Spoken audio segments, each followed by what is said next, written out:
கர்த்தர் அறியாமலும் என் கர்த்தர் அனுமதிக்காமலும் இதுவரை ஒன்றும் என் வாழ்க்கையில் வரவில்லை. இனி வரவும் கர்த்தர் விட மாட்டார்.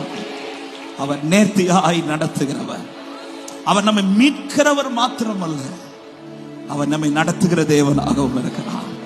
ஹல்லேலூயா. எனவேதான் இஸ்ரவேலர்கள் எகிப்திலிருந்து வெளியில வந்ததுமே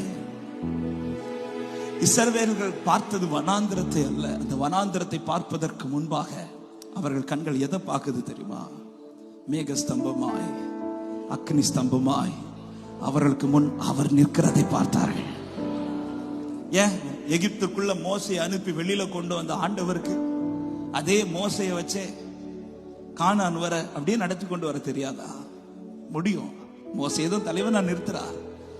ஆனாலும் இனி இந்த வனாந்திர பாதையில் மோசே நடக்கணும்னாலும் சரி, இந்த ஜனம் நடக்கணும்னாலும் சரி, அவங்களால தனியா நடக்க முடியாது.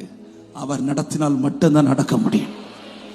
ஒரு வார்த்தையை தைரியமாய் சொல்லுகிறேன், மீட்கப்பட்ட ஜனம் தனியாய் நடக்க கர்த்தர் விட மாட்டார். இதுவரை நான் நடக்கிறது அவரால் தான் நடந்து கொண்டிருக்கிறேன் என்று சொல்றேன்.